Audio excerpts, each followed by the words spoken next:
Nous avons créé un centre de formation qui va permettre de changer les habitudes de travail prises depuis 40 ans, et ce pour tous les membres du personnel.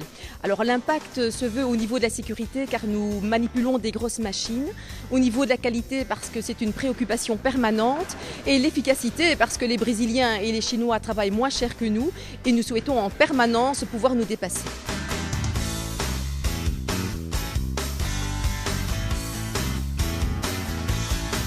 Nous sommes les premiers à créer ce type de formation dans le génie civil. Cela existait déjà dans l'automobile.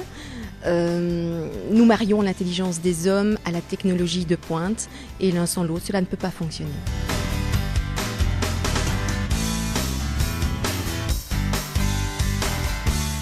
Alors concrètement, nous allons chasser les gaspillages. Bon, par exemple, le déplacement inutile.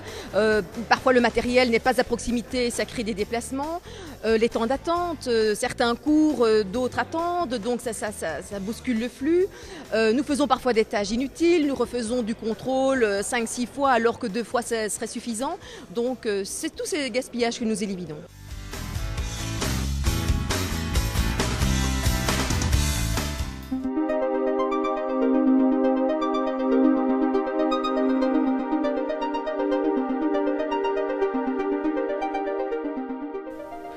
Pour créer un pont entre l'entreprise et l'école, nous avons décidé de former les élèves directement dans nos locaux ou dans les installations de nos clients. Alors concrètement, les élèves arrivent chez Fabricom, sont intégrés dans des équipes de travail sous la direction d'un chef d'équipe, et ce sont les ouvriers eux-mêmes de Fabricom qui leur apprennent leur métier. Parmi eux, il y a un système de parrainage où ils sont vraiment pris en charge par les ouvriers eux-mêmes. Tous les partenaires sont gagnants, donc l'école a sa qualité qui s'est améliorée vraiment très fort parce que l'apprentissage se fait dans des conditions réelles, que l'entreprise sait quelles compétences elle doit développer en fonction de l'emploi du jeune. Le deuxième gros avantage, c'est que la formation est rémunérée avec un vrai contrat de travail, et le troisième gros avantage pour le jeune, c'est qu'au terme de cette formation, il a un diplôme d'humanité qui lui permet de poursuivre ou non en études supérieures ou de s'insérer, d'aller travailler. L'an dernier, 7 élèves sur 10 ont été engagés, entre autres chez Fabricom, sur leur lieu où ils faisaient l'apprentissage de la formation.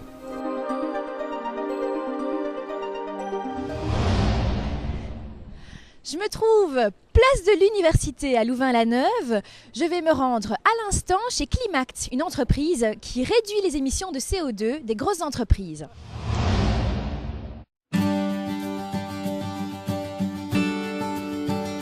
Le métier de Climact, c'est de réduire les émissions de CO2 et les coûts pour les grandes organisations.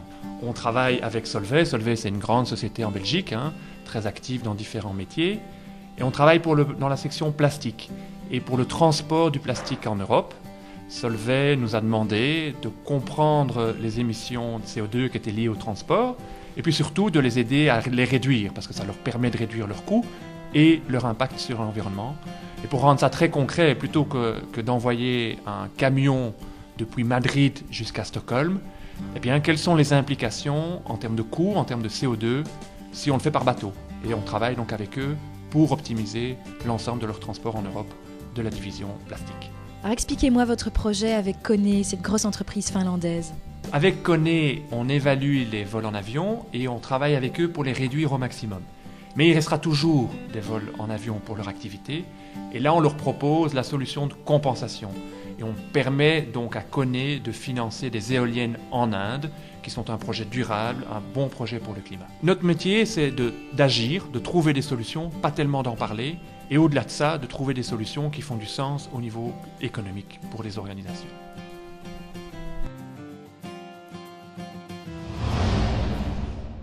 Ah, eh bien, je crois que c'est clair. On est arrivé devant chez Automatic System, une compagnie qui fabrique des barrières et des portillons automatiques.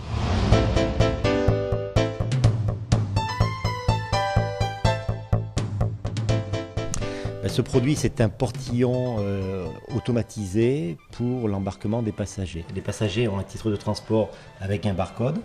Ils utilisent ce portillon qui est en libre service. Ils rentrent dans ce portillon. Ils présentent le titre de transport au lecteur, récupèrent un petit ticket avec leur numéro de siège et ensuite peuvent embarquer. Cela, ça a vraiment l'intérêt de fluidifier le trafic bien sûr passager au moment de l'embarquement, et notamment pour l'arrivée des Airbus A380 et leurs 550 passagers, ça permettra d'embarquer plus vite. Voilà. Alors ce système marche aussi avec l'empreinte digitale. Oui, aujourd'hui vous présentez votre doigt sur un capteur et ça remplace un titre de transport papier. Et ça a l'avantage effectivement d'augmenter beaucoup la sécurité parce qu'on vérifie votre identité en plus de votre titre de transport. Voilà.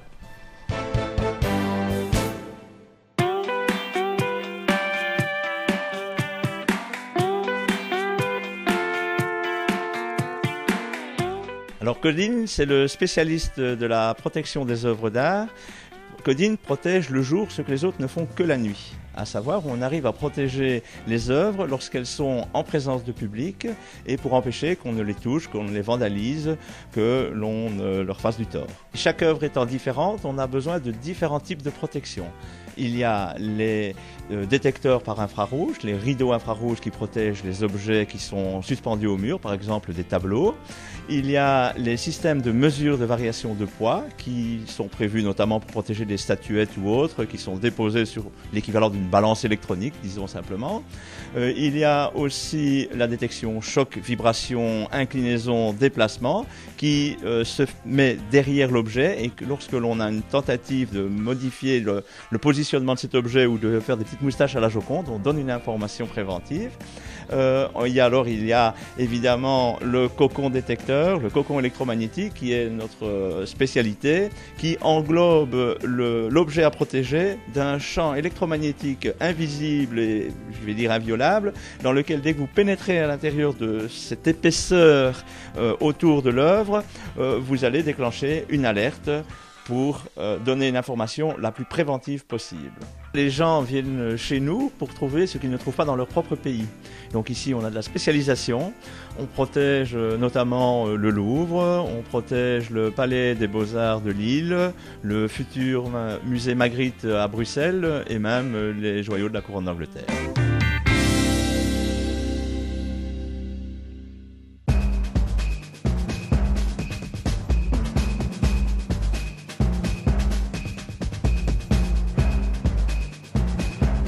Nous avons créé le Smart Office, qui est vraiment effectivement de gérer le bien-être des personnes à leur poste de travail. Pour l'illustrer, une personne vit avec une carte de pointage. Lorsqu'il rentre dans le bâtiment, son poste de travail se réglera à sa hauteur en fonction de sa taille. L'éclairage s'allumera si c'est nécessaire, le chauffage ou l'air conditionné également. Son imprimante et son ordinateur s'allumeront. Lorsqu'il quittera son poste de travail, tous ces instruments s'éteindront, d'où une substantielle économie d'énergie. Nous fabriquons du mobilier de bureau qui permet effectivement de donner du bien-être au personnel, à savoir régler le bureau à la taille de la personne, positionner les écrans pour leur éviter des maux de tête et des maux de yeux, également les problèmes de dos qui sont très importants. L'environnement est une grande préoccupation pour nous. Nous utilisons des produits qui sont recyclables comme l'acier. Nous utilisons également une gestion très pointue des déchets. Par exemple, nous utilisons de la peinture sans solvant qui protège l'atmosphère. Smart Office est singulier en ce sens que toute cette gestion de paramètres existait. Mais nous l'avons mis sous un seul protocole et ça, c'est la grande innovation. Espérons que ce tour de Wallonie aura suscité des vocations chez les plus jeunes d'entre vous. Bonne nouvelle pour les plus intéressés, en 2009, ces 10 entreprises viendront présenter leurs activités dans les écoles et inviteront leurs élèves dans leurs locaux. Agoria a d'ailleurs déjà commencé.